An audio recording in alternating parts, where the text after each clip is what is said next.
everybody. Welcome to True Crime and Wine Time. I am still JT, and I am joined with words. Words. It is Teri. Oh, I keep looking It's at that Teri picture today. that shows up on the intro video, and I'm like, boy, I feel a lot older than that. Hey, I heard the greatest commercial. I forget what the product was, and it says, no one wants to talk about aging, but it's happening to each and every one of us every day. There was a new song, and this is what we can end kind of the intro with. But there's a new song that Bowling for Soup put out, which of course is one of the bands that I like, and it's Getting Old Sucks, but everybody's doing it, and that's I was like, boy, this came out at just the right time. So, well, let's bring on the individual who we are all here for. Just to give a quick introduction, Scott Huver is an accomplished journalist, author, and Hollywood insider, known for his unique ability to delve into the untold stories of LA's most iconic neighborhoods. And with a keen eye for detail and a deep understanding of the city's colorful history, Scott brings a fresh perspective to the world of true crime. His latest work, Beverly Hills Noir, takes readers beyond the glitz and glamour of the city, uncovering the dark, gritty realities lurking beneath its pristine surface. And Scott's expertise in blending fact with intrigue has made him a respected figure among readers who are eager to explore the shadowy corners of the world's most famous zip codes. And tonight we are thrilled to have him with us to discuss his captivating journey through that side of Beverly Hills and the mysteries he's uncovered and the enduring allure of true crime in Hollywood. So, welcome, Scott. How are you doing? I'm great. How are you guys doing? I'm all right. I hope the intro was okay. I always, try to make somebody blush before they, I just throw them on the screen. Yeah, So. I don't know if you can see it, but yeah, I'm deep crimson right now. No, awesome. well, Well, thanks for joining us. Yes, we are very excited to have you here. And I'm excited to be here. So you guys can hit me with, I know you have to have burning questions about crime in 90210.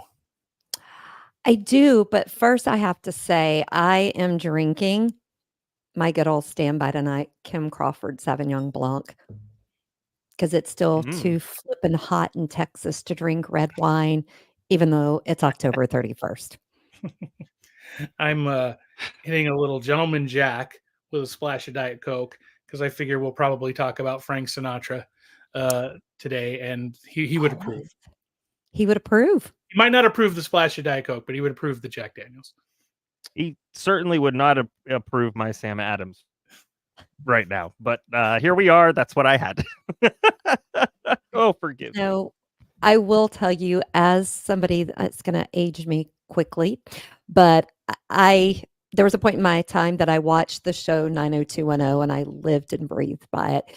And I always thought that that's truly what 90210 was like, along with Melrose Place, until I became an actual adult and I realized, oh, yeah, that is truly just TV fiction. Yeah, Beverly Hills Teens are more like the Menendez brothers. Who are in the news again. Yeah, I'm joking, but yeah, that was a nice fantasy, the TV series. And it did capture a little bit of the not super rich side of Beverly Hills, the pretty rich side of Beverly Hills, but there's definitely like, kind of jokingly call it like a working class Beverly Hills. There's a whole, south of Santa Monica is what they used to call the slums of Beverly Hills, but they're still pretty nice. I should say, compared to us in Texas, that's still very, very nice. Yeah. People laugh because we lived in Brentwood, and they're all like, "Oh, you lived where OJ?" And I'm like, "No, we lived in the San Francisco version of Brentwood, the actual city of Brentwood." And it was nothing like Southern Cal. Northern Cal is totally different. I'm from Michigan and went back and did a story on Beverly Hills, Michigan, which is near Detroit, and it's kind of a very affluent suburb. And they, at the time, this was in the 90s, they actually had a celebrity resident. Tim Allen lived in Beverly Hills, Michigan. I don't know if he still has a home there, but that was a fun discovery. Wow. That's Interesting. That is not a place that I would assume Tim I Allen would know. be. I've been to Michigan a couple of times, and they have a lot of snow, and it's really cold. So that's Which is my why I live in Southern California. I'm trying to figure out what you like though, Teri, because you don't like the hot in October, but you don't like the cold in Michigan. Where do we? okay. Now listen, I like it when it's supposed to be hot. I like to have 4 seasons. Fair. I mean, could we have fall? Could it be like 80 instead of 90? No, we can't have nice things. We know this now. I mean, I'm okay when it snowed in Austin twice since we've lived here in 7 years. I was Sure. okay with that. But I don't want it 90 degrees in October. So Yeah, I'm never happy. I'm a woman. What can I say? I'm never. That's a trap. I'm not responding. We just nod. All right, Teri, you want to kick us off? I do, because I am excited. I loved the book. I learned some great things about the book. So I want to know. So Beverly Hills Noir dives into the dark underbelly of Beverly Hills. I want to know what inspired you to write about the darker side of Beverly Hills. Well, I write about this a little bit in the book, but when I moved to Los Angeles, I happened to arrive the week of the O.J. Simpson Bronco chase and actually see it myself from my bedroom window, as I lived about a block from the 405. Wow. And, I hadn't gotten a job yet. And within a week, I'd gotten a job at this newspaper that had been around at the time for 30 years, still around, now 60 years old. And it's called the Beverly Hills Courier. And I had only ever written lighthearted stuff as a college journalist. And this was my first job out of school. And I got thrown into, the meat grinder of all this serious stuff, covering city hall meetings, covering school board meetings, all this like very, important to the community stuff. And one of those things was the police and crime beat. And that one I kind of took to. That one I was both really excited about and also very nervous about, because this is people's lives, and these are, horrible things happening to people sometimes. So I was very, very cautious and careful about wanting to get everything just right. And I didn't realize at the time that I was coming in just after a big kerfuffle between the newspaper and the police department, where there was a lot of distrust on both sides. And I was just a young kid in my 20s going, I just want to know about cool crimes. And as doing that and getting closer to the police and getting their trust and learning about how they, ran the department and the different kinds of crimes they took on and the history that it had, the kinds of crazy crimes that had happened throughout the history of Beverly Hills, which has been a city of the rich and famous since its earliest days, I became fascinated with that side of things. And so I just started collecting these stories. Sometimes I'd write about them in the newspapers, and some of them caught my fancy, and I just kind of kept researching them over the years as I transitioned into being an entertainment reporter. And there's something irresistible about knowing what's under all the gloss and the glitz and the glam, that there's all kinds of like human dramas playing out in very dark ways. Sometimes somebody brings the trouble to Beverly Hills. Sometimes somebody is the trouble within Beverly Hills. And that just fascinates me.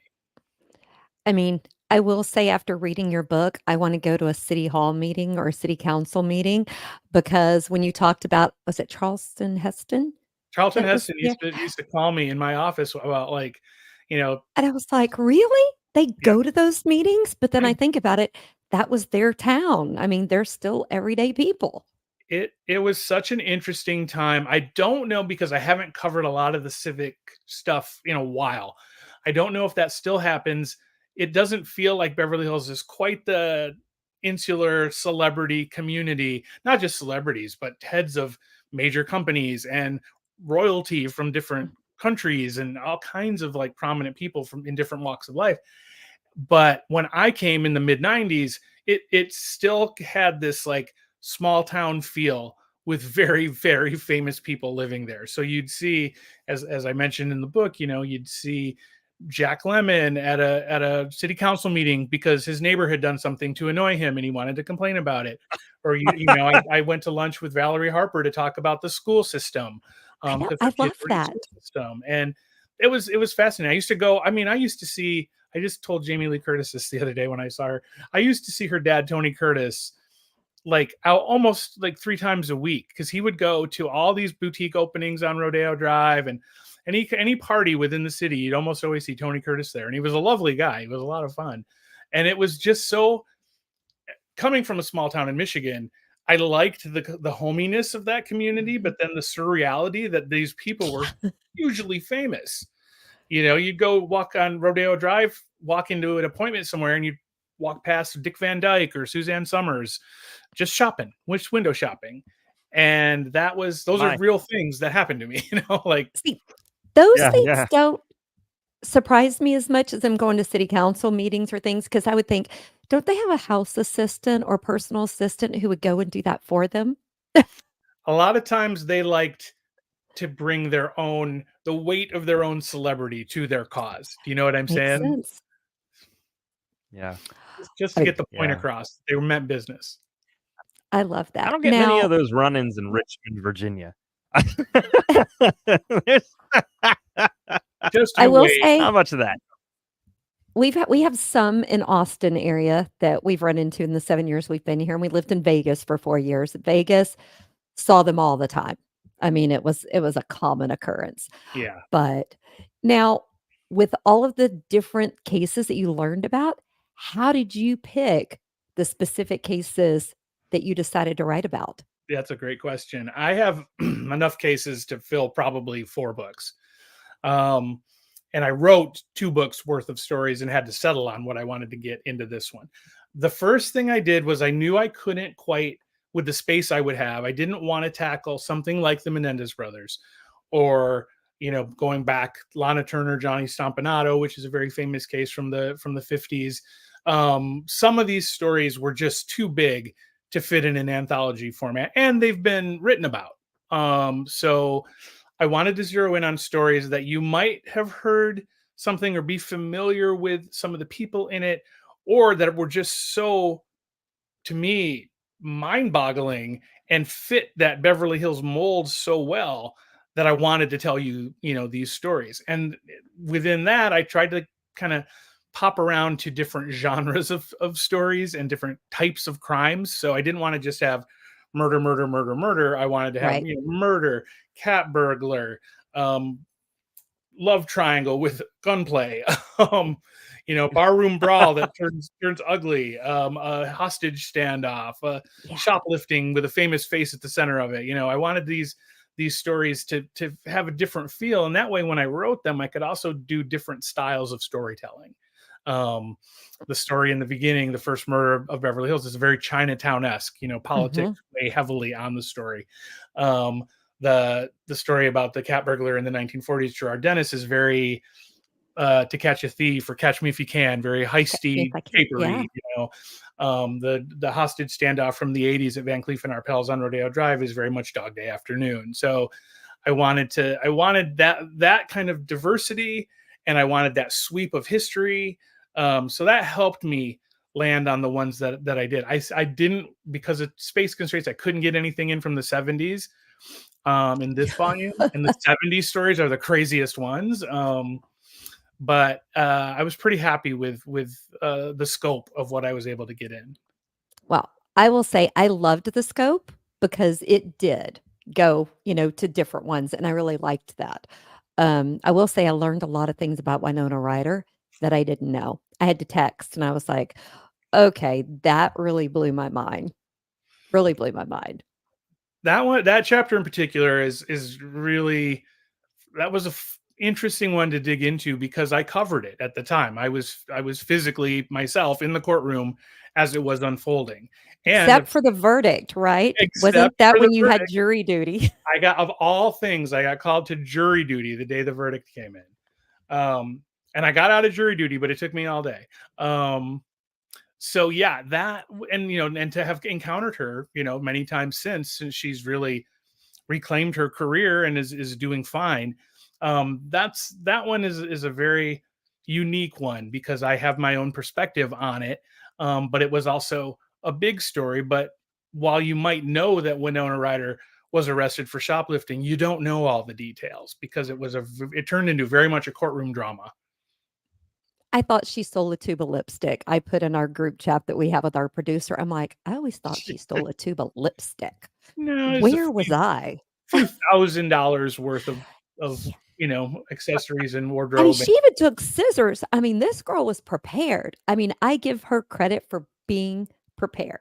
Yeah, that becomes a big point in the trial too, is the premeditation factor, Yeah. because she did seem to have really known exactly what she was doing and what she had come there to do, while spending plenty of money legitimately on stuff to kind of cover her tracks.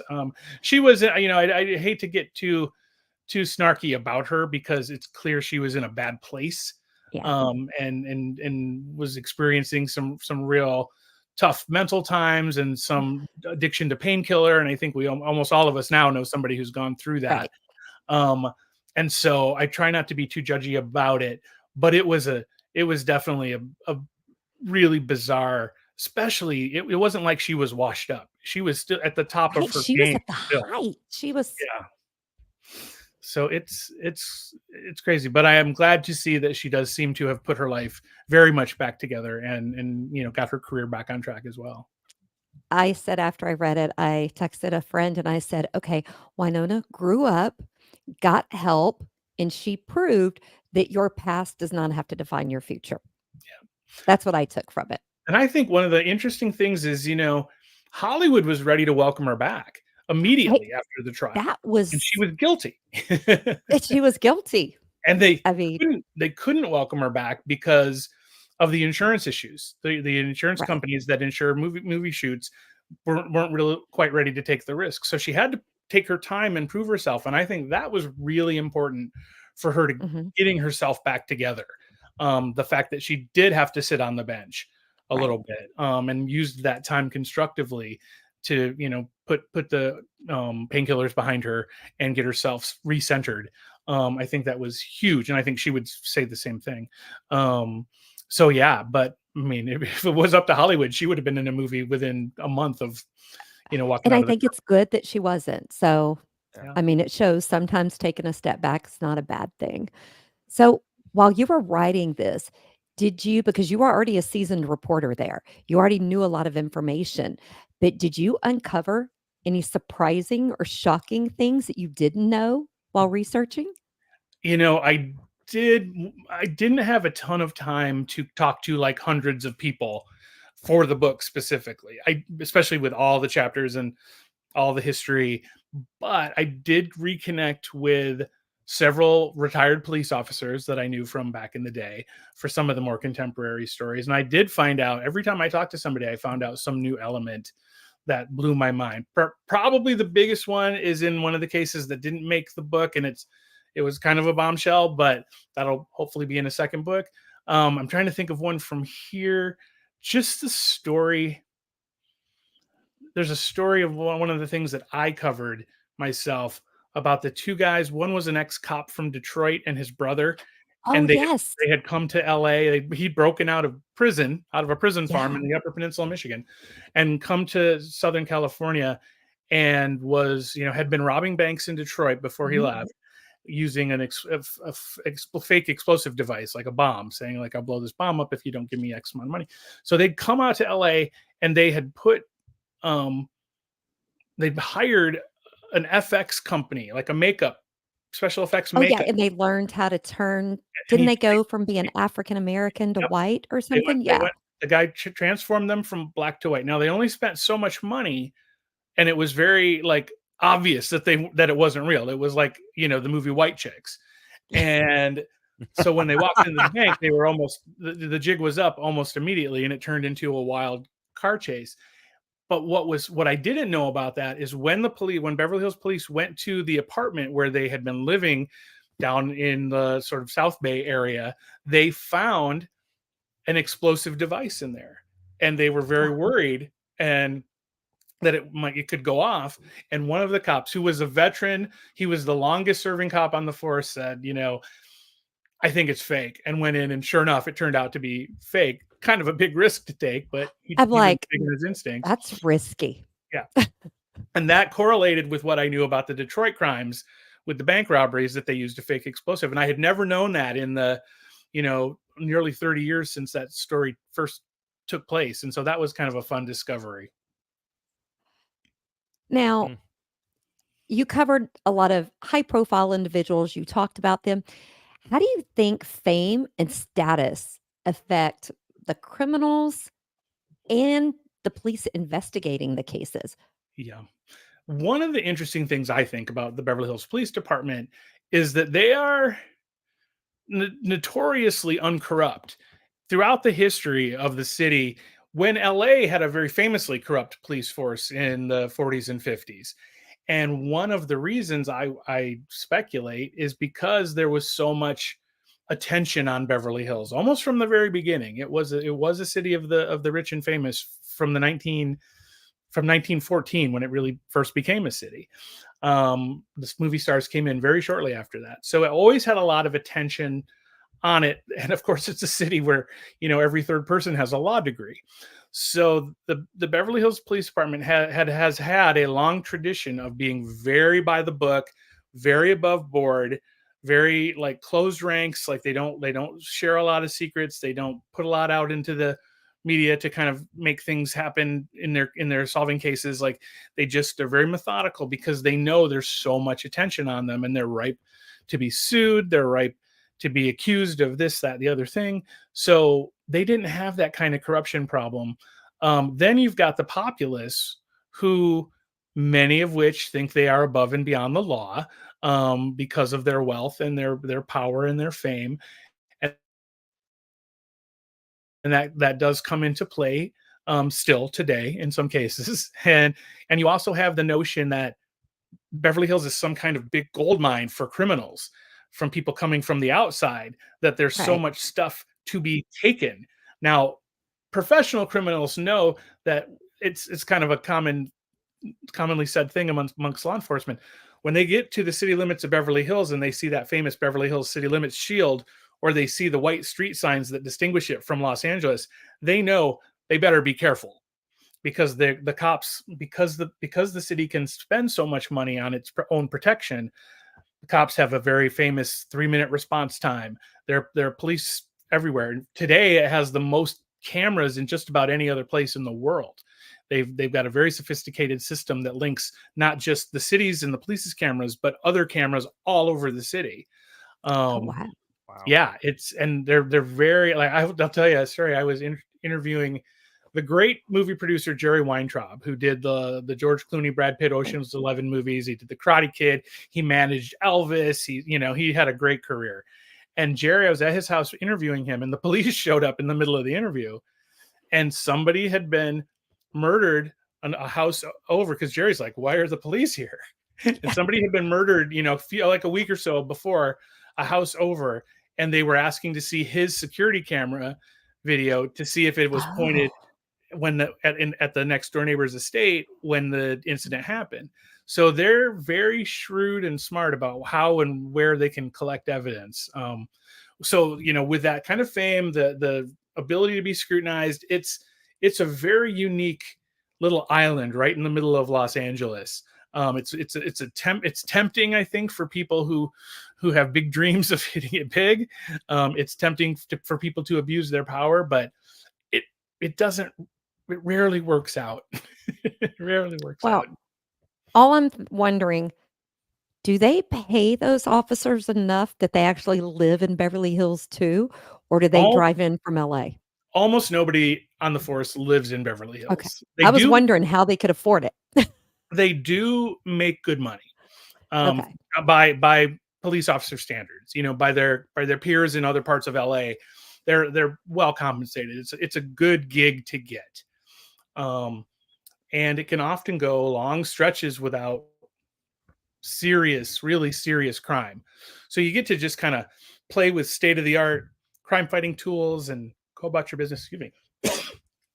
But it's like it you can't really afford those, multi-million dollar estates Yeah. to I live was right there thinking, on property. You might be yeah. able to rent an apartment in the South End if you want your kids to go to Beverly Hills High School or something, but that's about it. Yeah. Now, when you were a crime journalist and now that you've written this book, how do you balance maintaining that sense of objectivity while still looking at the human and emotional aspects. Like with Winona, you covered her in court. How do you balance that?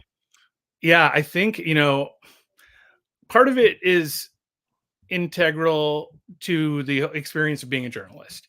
If you are a journalist of any, ethics and following professional long-standing standards. So you have to come in with that objectivity. It's difficult when people are in pain, when people are suffering, when people seem to be evil. You might want to judge them as evil.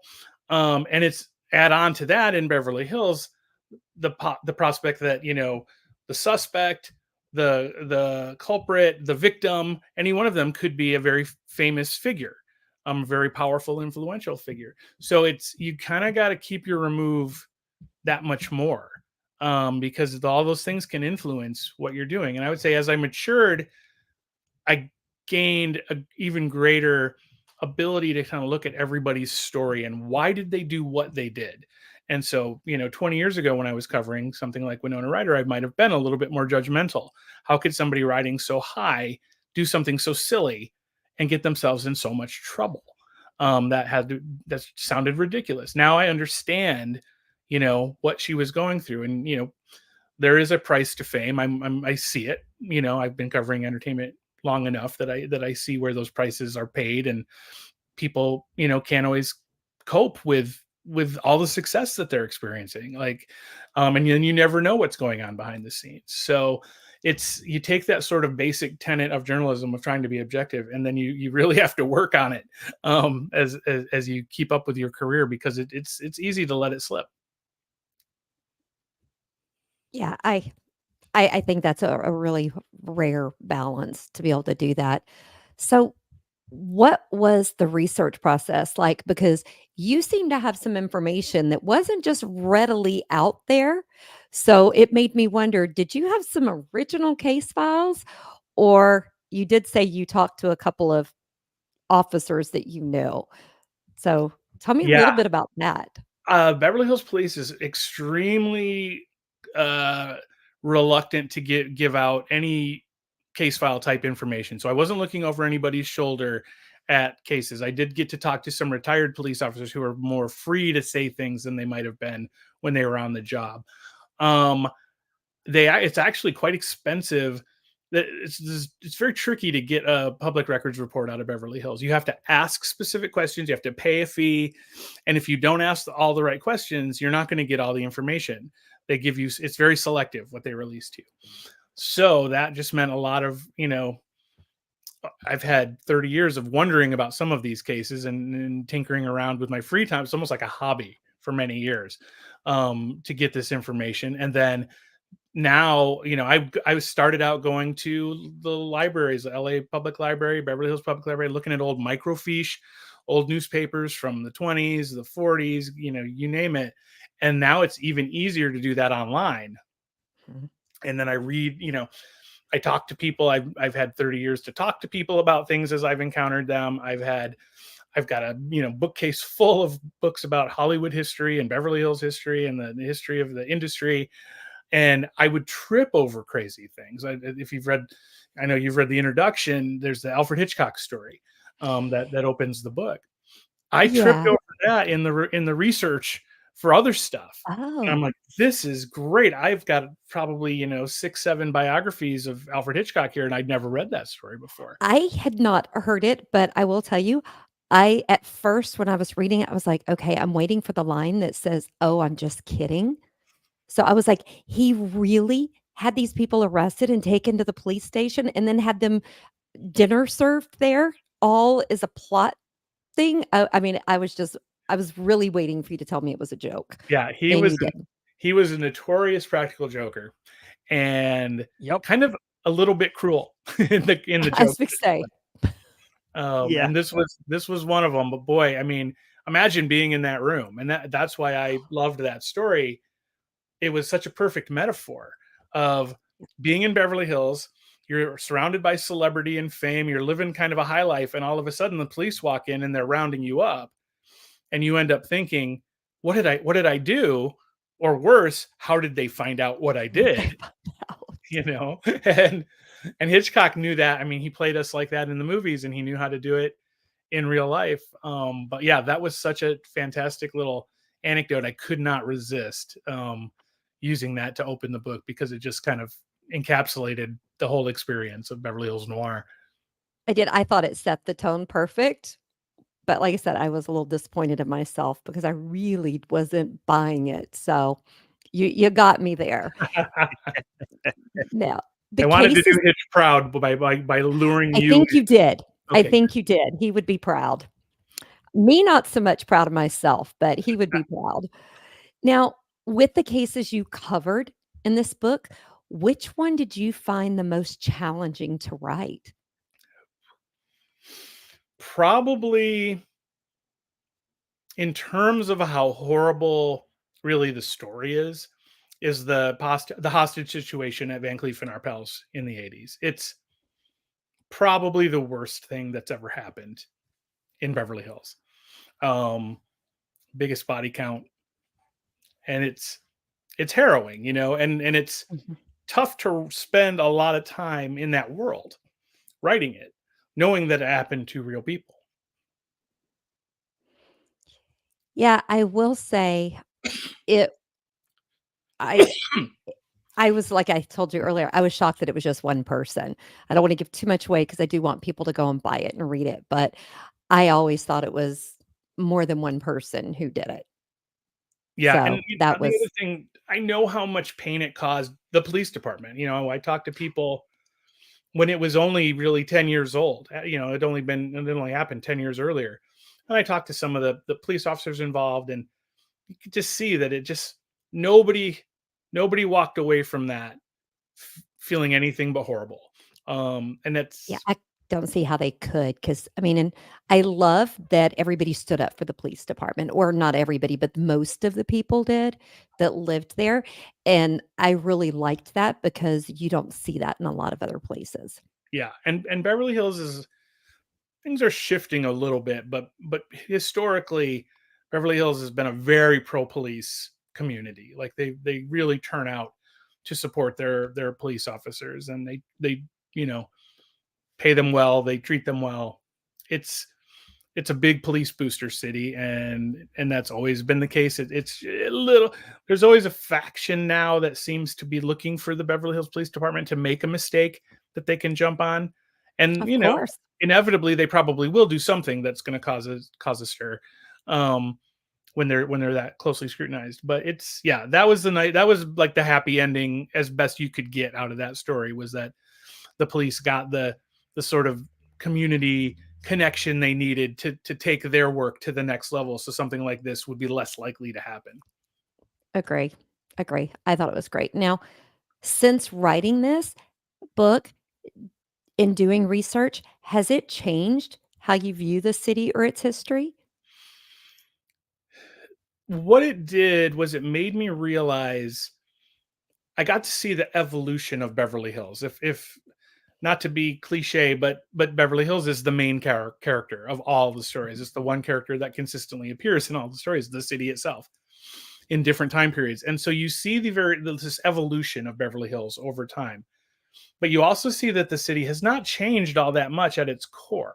It's still an enclave of wealthy and famous people trying to protect what they have and expand, you know, their fortunes, and people trying to take that away, and magnified by that lens of fame. And you see stories like you know the story of from 1951 with the producer Walter Wanger, the actress his wife is the actress Joan Bennett, and her lover and agent Jennings Lang, that turned into this love triangle that goes violent. That could happen tomorrow. In That Beverly one Hills. felt much more modern to me, even though it happened so long ago. I was when I was reading that because I did not know that story at all, so it was new to me. I was like, "That is something you could pick up the newspaper and read tomorrow." Yeah, It the was like only the first of those. the only difference being is that she would probably come out being treated more kindly. Yeah, she was not treated very kindly. I mean, I did like Was it Bob Hope or Bing Crosby? Was that who her neighbor That gave was, her or friend? Humphrey Bogart. Or Humphrey Bogart. I was like, one of them, one of the good-looking guys gave her a job and went to bat for her. Don't laugh at me for calling them good-looking guys, JT. The They went to bat for her because she was not treated well. And what I found even more interesting, he was doing the same thing she was doing, but she was the one who was vilified yeah. for A it. lot of it had to do with the standards of the day, the patriarchy that kind of ruled the country, the world, Hollywood in particular at that time. A lot of it had to do with her femme fatale aura that she had from the movie role she played. She'd been a sweet blonde ingenue as a young And actress, but darken that hair. she moved into the world of noir, and all of a sudden she was the one that they wanted to kind of lay blame on. And I think also a lot of the Hollywood, well, a lot of Walter Wanger's Hollywood peers ran to his defense, finally realizing that that could happen to them. They could be on top of the world in Hollywood, and something could push them over the edge. And they didn't want to see it happen to them, so they had a lot more compassion for him when it was just than they did when it was just business trouble, when it Do was you think trouble at that's home. why they went and donated money to pay his bond and to get Oh yeah, him legal representation? oh yeah. And I mean, look at the lineup of all these top producers of the day, I including know. Walt Disney. Walt Disney gave 500. I was like, "Walt, what are you Oh doing? boy. Not my boy." But I was surprised because when he was having financial troubles, he was like a hot potato and they dropped him. Yep. They wanted nothing to do with it. But then he shoots and kills somebody and they're like, "Oh, let me give you money to get you out of jail. Let me get you a place to live. Let me get you an attorney." And I was like, "What?" He didn't kill the guy, but he Oh, did that's right. He didn't die. take He away just a certain crippled area of him. his anatomy that figured Yes. into the fact that he was sleeping with his wife. He kind of put that in danger. He killed a Uh, part of him. yes. The other thing, mentioning Humphrey Bogart that I love is that Bogart was the neighbor of Walter Wanger and Joan Bennett in Holmby Hills, which is like very right adjacent to Beverly Hills, even wealthier enclave. And he went to see Wanger in jail, and then he gave Joan Bennett a part in We're No Angels, so he didn't take sides. I mean, there's still I have so many questions just about that story because I was like, Walt and I would have to sit down and have a talk. I'm like, Yeah, he was in financial trouble. When you were in financial trouble, people helped you, but you go and help him when he did that. So, yeah. And he had a pretty substantial comeback, Walter Wanger. He went back and did, as an independent producer, he did. He took inspiration from his experience in the prison farm and made a reform-minded movie called Ride in Cell Block Number 9, and then he took up the cause of I'm just blanking on the real person's name, but for the movie I Want to Live, that was a real case, a real true crime story that he brought to the screen because he felt that Barbara Graham, the woman who was at the center of that case, had been wrongfully imprisoned, and he won Susan Hayward an Oscar in the mhm. process. So he had a good career until adultery tripped him up yet I again. say, and then again, he did not learn his lesson. Yeah. This time it was somebody else, but it was another, couple of famous people fooling around, Richard Burton and Elizabeth Taylor on the set of Cleopatra. And that completely, that their infidelity on that movie turned the public against it. And it was already the subject. Like, remember when before Titanic Right, came out, everybody's like, oh, this is going to be a bomb. It costs so much money. And right. that was already happening with Cleopatra. But then you gave like the public a real reason to turn away, like, oh, she's cheating on her husband with her co-star, and that was the end of Walter Wanger's movie career. Yeah, I mean, I found that kind of interesting. Now, with true crime being such a popular genre today, what are you doing to ensure that your book stands out? I think the Beverly Hillsiness of it is the hook, but it's the stories. The stories, you can't help but trip over a celebrity in every one of the stories. So it's got that star-studded quality that puts you smack into Beverly Hills. But they're all such interesting stories. They all have such twists and turns that are Mhm. real life, and sometimes a macro level and sometimes on a micro level. Like the story with Frank Sinatra and Dean Martin, did it change history or did it change Hollywood? No, but when you read it, you're like, oh, what a weird thing for these two extremely famous men to be going through. Mm-hmm. After getting into like a simple bar fight that they should have known better than to get into, and then having a guy end up in a coma and they've got to sweat it out to see if they still have careers at the end of the day.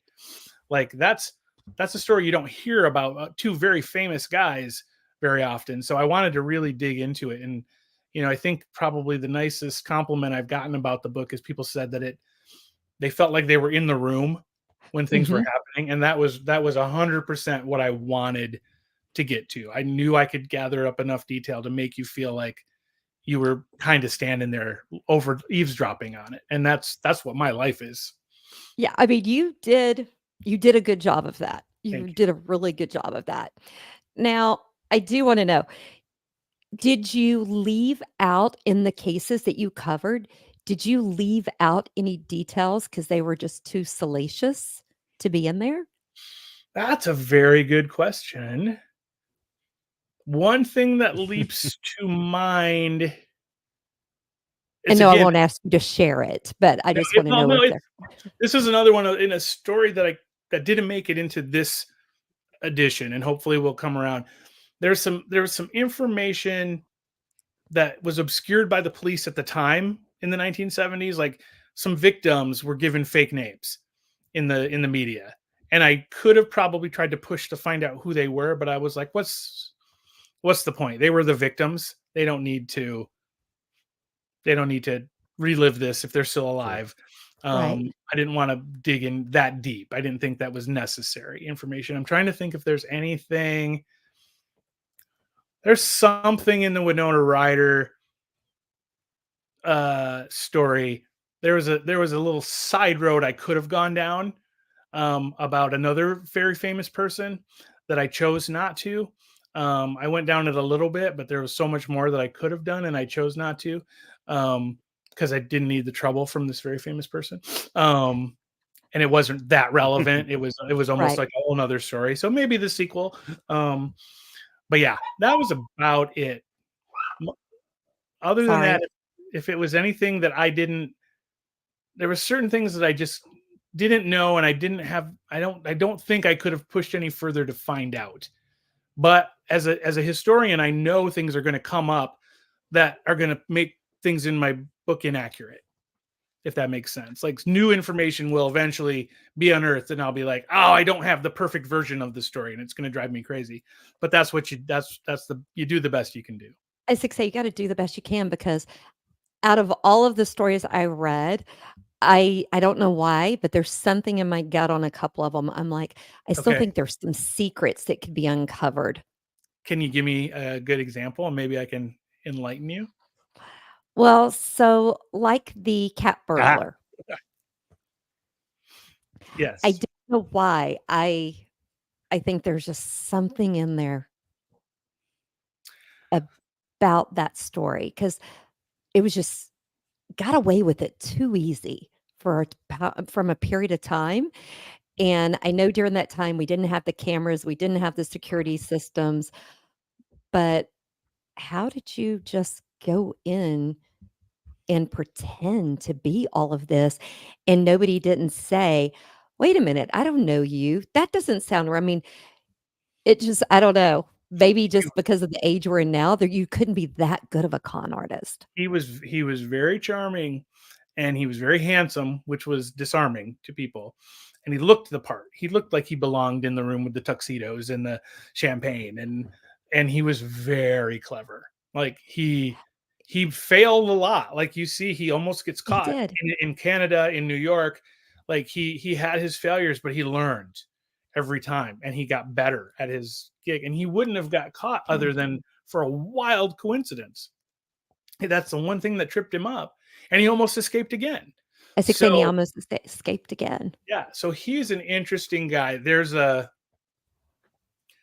I didn't know a lot of his story for a long time, and I eventually found his daughter. Um, and she was searching for answers herself because she was born the year that he passed away. He died of pancreatic cancer, and so she was born that same time. So she never knew him, and so she's been on this journey of discovery as well. And we've been sharing things for many years back and forth, Oh. and then finding out what happened to him after he went out of the headlines was, to When he me, went straight, so to speak, or he, yeah, lived a non-life of crime? yeah, because I for many years I'd lost track of him. By the time he went into the prison system and got deported to Canada, then I lost track of him. But thanks to, her finding other family members who knew things, and thanks to the internet being, finding many more things about him. I found a series of articles he wrote for Canadian newspaper that described his whole backstory in much Wow. more detail. It was fascinating. And so that one, I know there's still secrets there. Um, Yeah. but like, he always had a common law wife.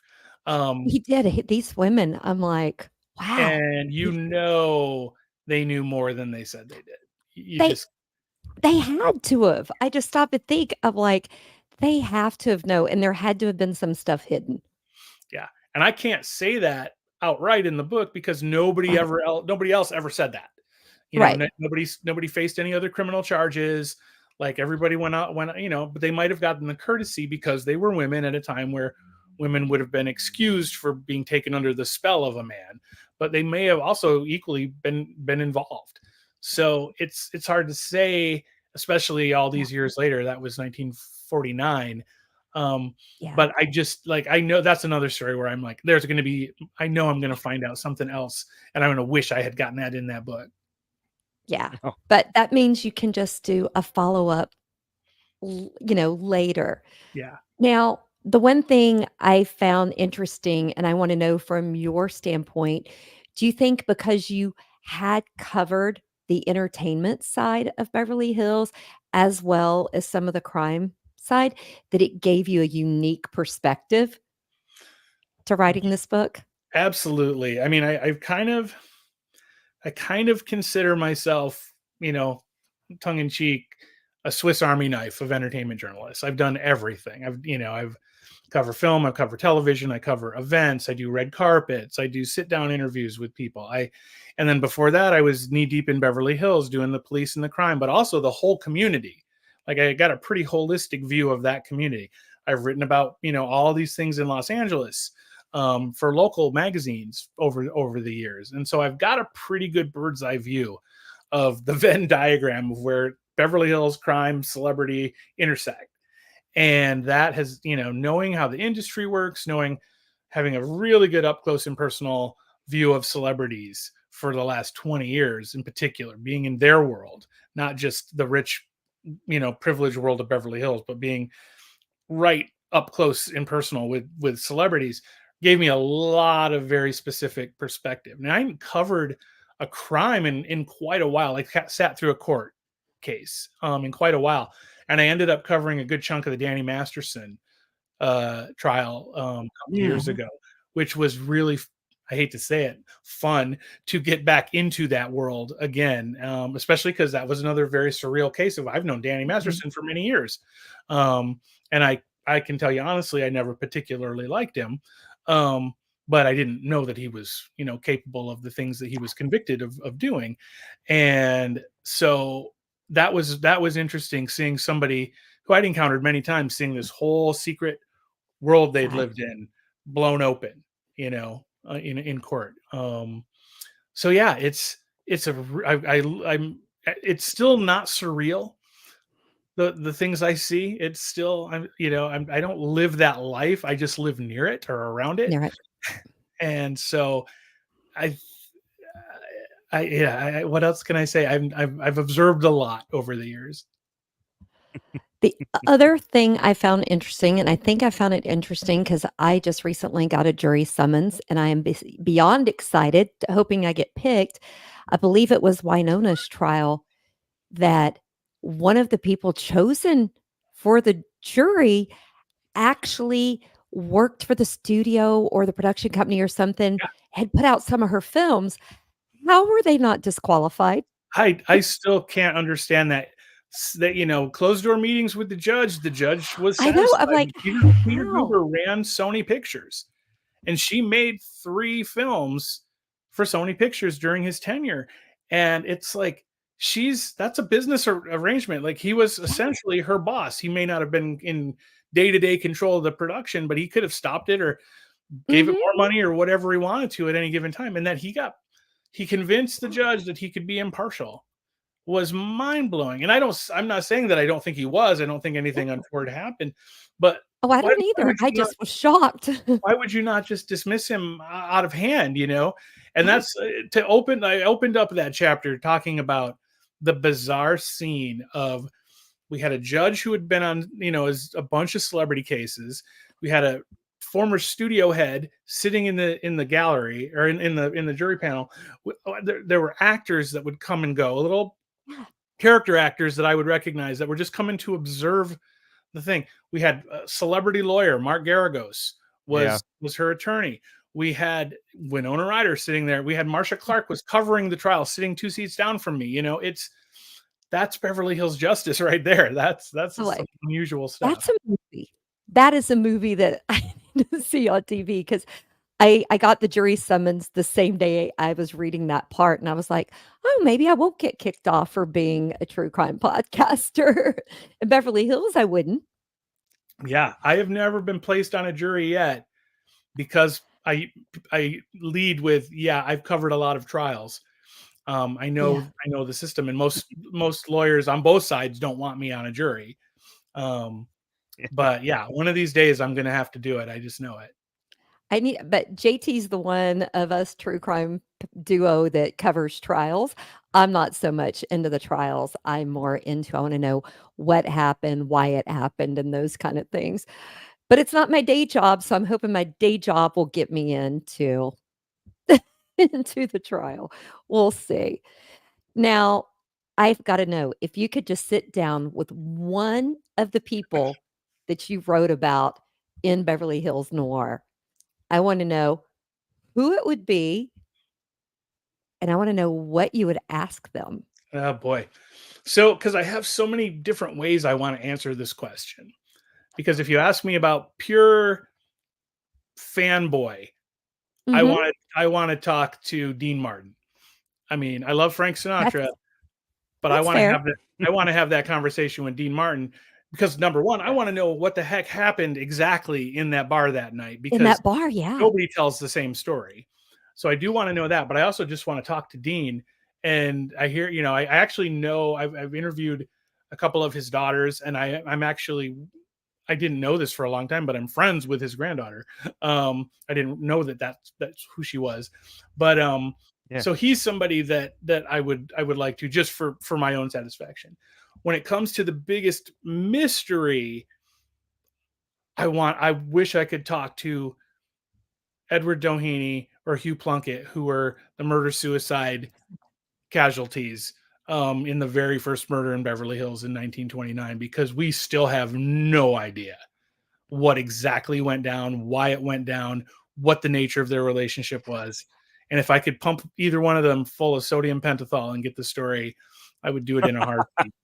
Well, And the last one is just because I think he's so fascinating and cool, and as you said, Teri, like, there's a lot of questions still there, is Gerard Dennis, the cat burglar from the 40s, because I know there's a zillion more stories that he never told that I'd love to hear. yeah, I will say the murder suicide one kind of pushed me where I was taking notes. So I have a tendency when I read books, I take notes. And I was taking notes and I started finding myself going and Googling stuff. I'm like, okay, you're not going to start deep diving. I'm not going to go down a rabbit hole because the gun was underneath. The gun was being kept warm, but there was no fingerprints. My whole little conspiracy brain, I was like, do, do, do, do, do. I was like, nope, not going to do it. Yeah, and it would just frustrate you in the end, because that murder suicide is almost 100 years old, and Yeah. it's still anybody's guess. I mean, it looks like whatever the official story is was nonsense, and that it's completely the Yeah. opposite. But at this point, all these decades later, how can we get that answer. Who's left to ask? What evidence is left to turn up? And so it's mind-boggling. And there's long rumors about what their relationship was. Were they best friends? Were they more than friends? And that's fascinating, but there's no proof of anything there either. But yet it's persisted all these decades. So yeah, well, and you think about the time, you couldn't have come out if they were more than just friends, but they were. I mean, I have a best friend, but we're not that dang close. I mean, I don't know. They had some kind of special relationship, whatever it was, but that I decided not to go down that. Now, this doesn't have anything to do with the book, but I'm going to ask one question, and I'm going to let JT ask some questions. Out of everyone you've ever interviewed, I want to know who the coolest was. Oh, that's such a tough one. Or we could say in the last 20 years or last 10 years. I mean, of modern celebrities, I'll always tell you that George Clooney is going to be who you want him to be. If you ever meet George Clooney, he's who he seems to be. He's a good guy. He's funny. He's smart. He's charming. He's suave. I have a man crush on George Clooney. I get along with him. He's great. He's just a really cool dude. They're my childhood heroes, like Adam West, Batman. Was somebody that I really liked. I interviewed him many times over the years and grew to really, really like him a lot. Leonard Nimoy from Star Trek was another one that I had a tremendous amount of respect for. Lauren Bacall, who was tough as nails, but that's kind of, again, how you wanted her to be. Shirley MacLaine is a larger than life figure. And you couldn't ask for more than what she gives you, as a person. She's what you see is what you get. And her brother, Warren Beatty, is one of my favorite people to talk to because he is so notoriously elusive in his answers. Getting a straight answer out of him is next to impossible. And so it's a fun game to play. Oh, I love that. It's a fun game to play. I love that. Well, I appreciate it. I'm going to let JT ask some questions now. I've got general ones, Sure. I know, but I'm excited about these. I did have somebody who had sent me a message like on the side here on one of my multiple screens. They were like, has he ever talked to Betty? What was it? The Betty White question. Betty White. Yeah. I did. I actually talked to Betty a number of times, and that's another, she was absolutely delightful. Like funny. They're so funny. And but sweet, like that. She was like the coolest grandma you could ask for, and just a doll, but with a little twinkle in her eye, little devilish sense of humor. Yeah, Betty. I was around like when Betty had that big sort of resurgence. Starting kind of with the proposal and everything after, and spoke to her on the phone quite a few times. Like she was a truly delightful person. When I grow up, I want to be. I don't think she committed any crimes. Yeah, I want to be her when I grow up. There's killing people by the worst thing. I say the worst thing she probably ever did was accidentally keep someone's pen that she borrowed to write a check or something. Sorry, I can't imagine she ever committed a crime. And she genuinely beloved. Like anybody who worked with her thought, and she worked with a lot of people over the course of her career. Everybody was enamored of her. Oh, yes, absolutely. Well, I hope Lady in Gray, who's been in our chat for a while, I hope she's glad that I was able to ask the question. I'm just wondering, just real quick, in terms of the book. I mean, you've had contact with a lot of folks in that world, and so I'm wondering. It is very evident that it did assist in a way in terms of writing. Did it hinder you in any way? Like, were there certain things where you're just like, like, did it impact how you wrote it, or Not in any specific way that comes to mind, but I could give you like a hypothetical.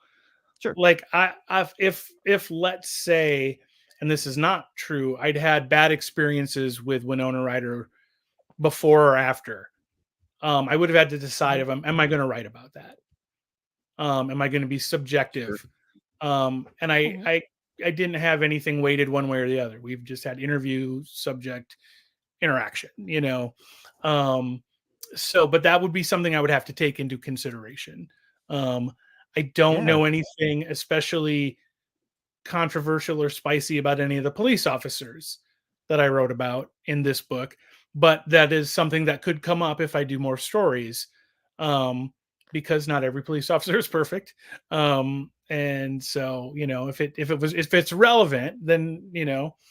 sure, because as you know, when you read the book, I love every little grain of detail that I can give you, and I Mhm. don't want to skimp on stuff. So I Right. can't think of any instance where I did do that. In this what's the stories here, but No. I know what the issues would be to wrestle with. Yeah, I promise it wasn't a gotcha No, no, question. no. I did not at all. I really appreciate the fact that you were like, I'd have to consider it in the beginning versus like starting to write and being like, how can I arrange this? Because you do Yeah. have to ask that question right off the bat. Yeah, okay. Awesome. And obviously you're a fantastic storyteller. Oh, thank you. What what to you are the qualities of a great story, whether it be true or not? What do you think? I, you know, I, it both personally and professionally, I take in a lot of stories, right? Like I'm watching movies, I'm watching television, I'm reading books, I'm reading comic books. Story has been a part of the fabric of my life, and I'm constantly telling stories. I saw something online the other day where it said that I'd written right around 3,000 articles. I'm like, that's only from one time span. I'm like, I've probably written 3 times that over. So I have now it's an instinct. And so these long form stories, it really is where are the twists and turns? What's the end? I always kind of have to think about how satisfying is this ending? If it's not satisfying, how can I make it at least satisfying in its ambiguity? Like what can I do to make this close this out? And then it's about the characters, of course, and these are real people and that did real things. And I'm not going to veer from that. I'm not going to embellish it. I might tell you if I know something's a legend and I can't prove it and they've said no, that never happened, but I'll still tell you what the legend says and indicate it as such and give you that color to work from. And then it's for me too with these stories, a lot of it was tone. Um, like the Greystone Mansion murder had that very Chinatown Mhm. kind of tone where by the end you're going to not be satisfied, but you're going to understand that it was money and power that keeps you from being satisfied with the result of this story. With the cat burglar story about Gerard Dennis, that was kind of a romp. You're kind of rooting for him along the way because he's so clever and his adventures are so wild. But at the end of the day, he's a criminal, and you do need to know that you want to feel that he's paid some kind of price, unless he completely got away with it, in which case you might still be rooting for him. I don't know.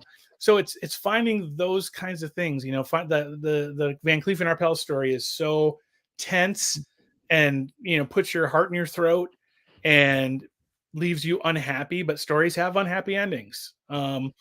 So that's what I was looking for, was anything that you knew it took you on a journey and the resolution kind of left you somewhere, like there was a destination, whether you come out going, yeah, I know everything about this now, or you're like, I've got more questions than ever. That's what I wanted to do as best as I could.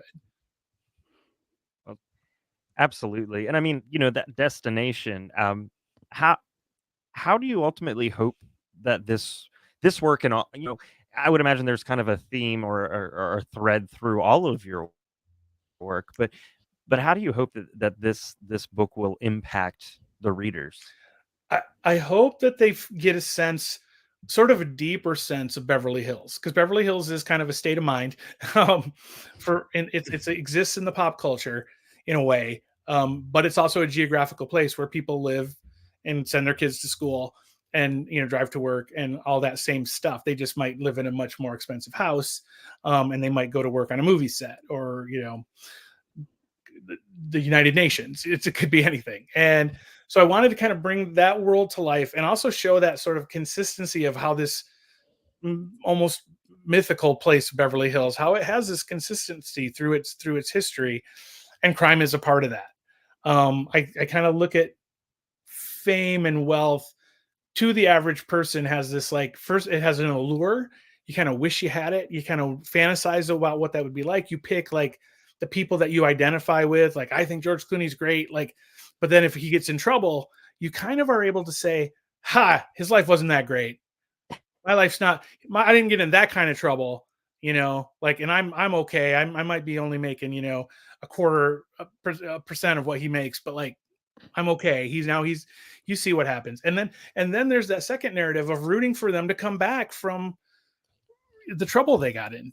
And I think that that's addictive. I think that's why we like, we like true crime for just the puzzlement of it and trying to figure it out and understand it. We like celebrity because of those rise and fall arcs, and putting the two things together are just, they're irresistible. So I wanted to do that. I wanted to document the history. I had to get these damn stories out of my head. I'd been thinking about them for so long. I finally had time during the pandemic to get my stuff organized and go at it. And I love that. I don't live in Beverly Hills. I live 10 minutes outside of Beverly Hills. That it's such an interesting world to me still, even though I'm not like embedded in it. I'm still in there several times a week. And it's a weird, cool, intimidating, like you name it. It's got every kind of factor. And so I want to bring that to life to people and sort of document this kind of unique true crime history that the city has. Yeah, I think it's so interesting too, and your answer kind of made me think about something. Is very few folks get to interact with somebody who has talked to celebrities or who has interviewed them or things like that. And so for them not hearing some of those behind the scenes stories about how they are and things, you have this Beverly Hills shining beacon on a hill, very shiny, and it's very interesting how true crime presented in such a way with integrity and ethics can actually humanize appropriately a location that is just like that. And how do you I don't know. I'm just it's just the thought that I had, and I was just wondering how you thought about that. Yeah, it's there's the humanity is the great leveler. It's the thing that you can be impressed or appalled by the details of a crime, right? Like the mechanics of it. But it's the why about it that's really going to get you. I mean, look at what's going on right now with the Menendez brothers. We've all been horrified. It's the worst kind of crime you can think of, killing your own family members, killing your parents. It's like almost unthinkable. And these guys have been in jail for decades for having done exactly that and done it on a premeditated, scale. But what pushed them to it, and our view of how we view what pushed them to it changed since they were convicted. And we have to think about that, and here it has opened up this whole, the Ryan Murphy series and the documentary on Netflix has really opened this story up, and people in a new generation that weren't around when the Menendez brothers were on court TV every single day, and the topic of Jay Leno's and David Letterman's monologues every night, they just see it as people who they think are victimized. And were pushed to this extreme horrible act because of the extreme victimization that they experienced. I was at the house shooting a video for an international news organization just a couple of weeks ago, and the amount of young people that were flocking to the house in Beverly Hills was Really? it never stopped. There was always at least a dozen people there, and they were all under 30. And Wow. that's something about that story has touched them in a way that it didn't in different generations, or our generation is rethinking it. I'm ambivalent about the Menendez brothers myself. Like, I covered the tail end of the second trial. I covered a lot of it from the police perspective. I know the police were fully convinced that what they did was premeditated and for the money. The abuse excuse was mocked at the time. Now I think I take that more seriously. I know people who've lived through things just as bad. And so I'm really curious what's going to happen in a few weeks, especially because our DA might not be our DA in another week or so. That's right. In Los Angeles. So it's I just asked somebody if I can cover the possible resentencing because I'm just so curious about it. But that's, if it wasn't for how people were connected to what they think about the brothers now, what they think about Lyle and Eric now, that made that story compelling to them. Whereas, 30 years ago, it was simply a Beverly Hills brothers killed their mom and dad. And that was how could these kids in the height of privilege do something so horrible? Yeah. I mean, that's what I grew up, listening. I think back then, and it was always like, they had every advantage. They have everything that so many people want, and yet they did this. But there was so many things that we weren't told. Yeah. And now it really makes you stop and question, wow. Yeah. And especially, to your point, the second jury wasn't told a lot of it. Right. The DA was, they wanted to win this case. It was post OJ Simpson. They want the public to feel that wealth and privilege was going to get everybody off, and they were eager, and the trial might have been conducted differently, but they were eager to put this case behind them. The judge, the prosecutors, and so the jury on the original trial would tell you that they heard stuff that the people on the second trial were not permitted to hear.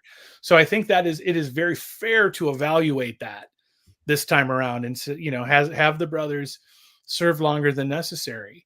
I don't know I couldn't predict what the outcome is going to be, but I'm so curious. I am. I'm curious too. Yeah. Oh, absolutely. I just have just a couple more things. We're always in search of good reads. Obviously, yours was a very good read. Are there any other books that you kind of put up there as some of your favorites for our viewers? Yeah, especially in the either true crime or sort of crime genre. Yeah. Like in my gateway drug, I would call it. It was a book called Goddess.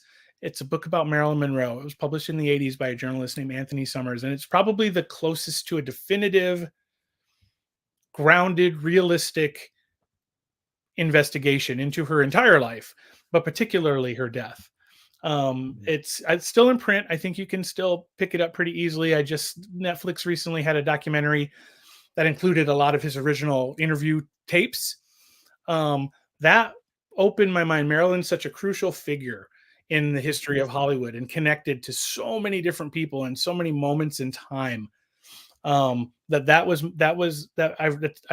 that book not that long ago, and it was still just as compelling as when I read it when I was a teenager. Wow. I'm a big fan of James Ellroy as far as fiction goes, but his fiction is, people want to call it, sometimes I want to characterize it as crime fiction or pulp fiction, but it's in its way, it's historical fiction because he weaves his stories around an LA that used to be, and his vision as a native Angelino of what LA was when it was loaded with crime. I mean, when I read newspapers from the 50s, when I'm doing my research, I'm like, this is what James Ellroy read every day as a boy. This is why his worldview skews this way, because there was a lot of crime going on and a lot of crime reporting going on. So, and he's especially his, LA Confidential is to me the masterwork of his output. I like the books that I've read by John Gilmore, who is once upon a time actor who delved into the dark world of LA. He knew a lot of famous people, so he had like personal stories to draw from, but he's also dug into things like the Black Dahlia. That's somebody that I've taken inspiration in. And then The Devil in the White City is another great true crime book. I just was talking to Stacey Schuer, who's a producer. She worked on Pulp Fiction, the movie Pulp Fiction, and many, many other big hits of the 90s and 2000s. And she's trying to turn that into a television miniseries. And I can't wait to see, because that is talk about feeling like a fly on the wall of the 1939 or whatever, I forget what year now, but the World's Fair, like, and the murder that happened there. That is an astonishing piece of work. That's something that is always. Sorry, go ahead. I was going to say, I can confirm you can get Goddess on Amazon. I just purchased it. It's a good one. I just purchased it. That because it's H.H. Holmes, right? I mean, Devil in White City is basically. Yeah. I should have read it, but what I have a show on Wednesdays called The Transcript, and we read original court documents and court transcripts and things like that. And one of the things I was able to find was the original transcript from his trial. And there is something that I didn't know. I had no idea he ended up representing himself for the most part. There are things that I learned. It's just fascinating. I love stuff like that. Oh yeah. I can dig into that all day because I put myself in those shoes. I hear transcript and I think script, right? And I'm like, ooh, it's a show. On that note, one thing that I was not thinking about going into this book, but discovered was how embedded these stories became in like pop culture. The first story, the Greystone Mansion murder suicide, Raymond Chandler writes his own solution to that in one of his books, The High Window. He knew the investigator. He met him. The investigator went on to become a pulp writer. So they met, and Chandler also worked in the oil industry, which the Doheny family was at the top of the world in. And so that story and the reality that Chandler believed happened, he wrote about it, kind of just thinly disguised in one of his books. Then, you look at Gerard Dennis, the cat burglar. He sold his life rights to be turned into a movie. He did. To pay because for it wasn't against the rules back then. It wasn't against the law back then. So, and then the story with Walter Wanger and Joan Bennett and Jennings Lang, like movies came out of that. Like I mentioned, I Want to Live, Ride in Cell Block Number 9. They all went to have movie careers. The movies that they made impacted the entire industry in different ways. And Joan Bennett, even struggling, made Dark Shadows, which is a cult favorite today. Fantastic, yeah. Back to the Greystone thing, Paul Thomas Anderson's There Will Be Blood shot a scene in Greystone Mansion. The movie itself is about the father of one of the dead people. It's a loosely disguised biography of him. It's the impact of the movies. Even Winona Ryder, said she was auditioning for a part in a movie. that didn't seem to actually be true, but that was her excuse. And then later, because of all the publicity that Saks Fifth Avenue, where she shoplifted from, that the bad publicity that they got from being part of that whole story, they went to Steve Martin and the producers of A Shop Girl, which was the movie she said she was auditioning for, and they got themselves put as the location in Shop Girl. Like all of this weird synergy of movies and true crime, and that shocked me. Wow. And the that shocked me reading that. Yeah, it's wild. But even the great movie The Apartment, Billy Wilder's Oscar-winning film from 1960, was like inspired by the fact that Jennings Lang and Joan Bennett were running off to an apartment being kept for Marlon Brando when he was coming to LA, that was right around the corner from the agency, and that's where they were having their affair. And the great director and writer Billy Wilder took that germ of a notion and wrote this amazing film with, who were we talking about earlier? Jack Lemmon, Shirley MacLaine. It's everything. Everything ties together in some way. I was reading just for fun. I was reading a biography, a memoir that David Niven wrote, and I found a huge chunk of something that I needed from one of my stories just because I was reading it for fun. Everything is interconnected. I can't tell you the serendipity that happened in finding things for this book. Well, I can't wait those for connections. Next. They'll just drive you further and further and harder and harder. It's fantastic. So can you share any upcoming projects? Do you have anything in the works? What's next? That's I'm sure you get that question. I want the next one. Well, yeah, luckily, if enough people buy the first one, hint, hint, everybody watching and listening, then I've got the second one is almost entirely ready to go. I've written, let's say 80% of it is ready to go. And I just have to add a couple chapters I want to make it fun. So let's hope. I'm kind of taking a breath because really this has been a whirlwind, and I've had a lot of personal stuff that had happened in bookending, like the experience that I've kind of had to also deal with. So like now we're just like my industry is in disarray with the coming out of the strikes and the contractions of streaming. Yes. So I'm working. I'm still with my longtime client, People Magazine, and doing a lot of stuff for them. But I'm also trying to figure out what my next moves are now that I've shown this big long form ability. And then I'm getting some emails and some calls about TV and film. I was gonna ask. I was Have you wondering. thought about any something like that? So Yeah, as I say, from your lips to Ted Sarandos's ears over at Netflix, because I've heard that's a good spot to be at. No, I do think there's a lot of potential, and I've gotten some inquiries that seem to agree with me. So that's very, very early stages, but that is definitely a much hoped for. I'd love to have the resources to dig even further into these cases, but also more, I've got, like I said, I've probably got a good 100 cases that I could fill up books with. If you need somebody to do research who likes to go down rabbit holes, you know how to reach me, because SJT, I don't sleep much, and I really like to go down rabbit holes. Nothing better than that one little thread can lead you to this thread, to this thread, to this thread. I gotta tell you, there's a story. I've got it for the next book, and I'm hoping to tie the knot on this thing. But there's a guy that is a critical player in the story, and I believe I have every reason to believe he's somebody who went on to become a very accomplished rock and roll photographer of bands in the 60s and 70s. One band in particular, and I don't want to besmirch the guy if I turn out to be wrong. Sure. But I'm 99% sure, and I haven't made that final connection. But it's like that is the hunt that I live for. I love trying to find, seal the deal on, like, I got a sneaking suspicion, and the breadcrumbs gradually lead me there. I'm a firm believer when you get enough of those crumbs and your taste buds start watering, you're there. You just need that last little smidge. I read a lot of Batman comic books when I was a kid, and that was when he was in his big detective mode. And so, I believe in the power of good detection.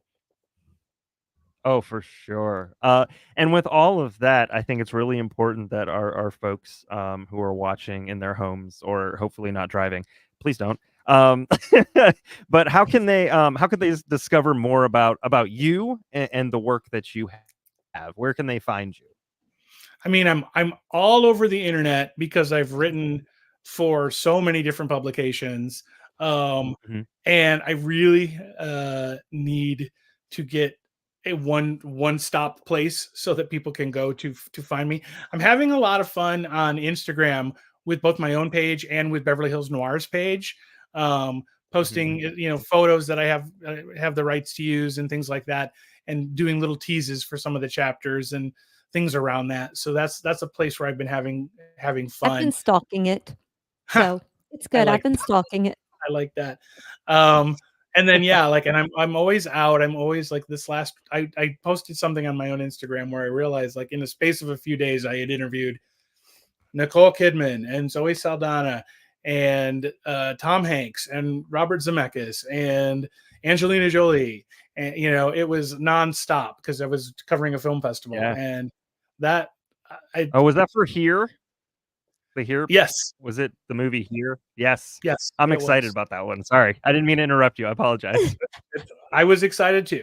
And I finally got Tom Hanks to tell me a story I've been wanting to ask him for years, which is you can find on people.com. He posed for a photo back in the days when he broke out with Big, and he posed for a photo with Jimmy Stewart because their careers were sort of on parallel tracks, it seemed at the time, very, very boy next door transitioning into serious roles. And so I asked him about his experience with Jimmy Stewart, who I'm a big fan of. And he told me a story on the red carpet that must have taken him 5-6 minutes to act out. He did a Jimmy Stewart impression and told the whole thing. So that's on people.com. Just Google Tom Hanks, my name, Scott Huver, and Jimmy Stewart, and it'll come right up. I love that. I love doing that stuff like that. So yeah, hopefully soon, when I have a minute to breathe around the holidays, I'll get a proper website and destination up so everybody can keep up with what's going on. Because hopefully I've got a lot of big stuff right around the corner. Nice. Oh, that's fantastic. Teri, did you have anything? No, I just want to say, I mean, I'm pretty honest about what books I like and what books I don't. I enjoy the book, so I would tell people definitely go get the book. And when you stay up till 3 a.m. reading it, don't be mad at me, because I was like, I'm going to just finish this chapter. I'm going to get to the next story and I will stop because I'm going to close out this. I know it's done, but then I would see the title and I'm like, ooh, I need to see what that's about. So then I'd read a little bit. I'm like, well, crap, now I got to finish this one. The 3 a.m.ers can be mad at me, but they can also know that I was up until 3 a.m. because I was following, some thread down a rabbit hole to get that information. Yeah, no. If you had to do it, they have to too. That's how that That's works. right. You won't be bored. You won't be bored. It was a really good book, and I'm really excited. And we will be sure to post on our social media a link to where they can go and buy it.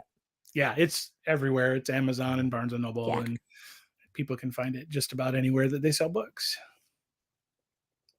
Awesome. No, thank you. And you have one of my favorite posters or pictures behind you of Casablanca, so that's always perfect. Yeah, I'm overdue for a good rewatch of Casablanca. I try to watch that every year, and I'm a little overdue. I say it's a thing. I mean, you can ask my 11-year-old granddaughter. I've made her watch it. Well, thank you guys so much for having me. This has been great. No, thank you. Yeah, we really enjoyed appreciate you taking the time, especially on Halloween. So thank you so much. Did we mention my Kolchak the Night Stalker costume for those who didn't recognize it because it was so obvious that's who I am? No, we didn't, because it's much earlier in California. Everybody here is getting home from trick-or-treating. Yeah, I got a bag of candy waiting for me. Oh, there you go. Go enjoy. And so much. NJT, you want to wrap us up? Yeah, sure. Thanks everybody for tuning into True Crime Wine Time. We really, really appreciate it. We've got so much happening and so much going on, of course, with 7 shows that release throughout the week, live and pre-recorded. Thank you. Feel free to share. Please share this episode. This would be wonderful to share, not just for us, but for Scott as well, to get the word out even more about the book and help him sell, so we can get a second one. We want a second one. Book. Yes, and as I close out every show, please take care of yourselves, your friends, and your family, and your community.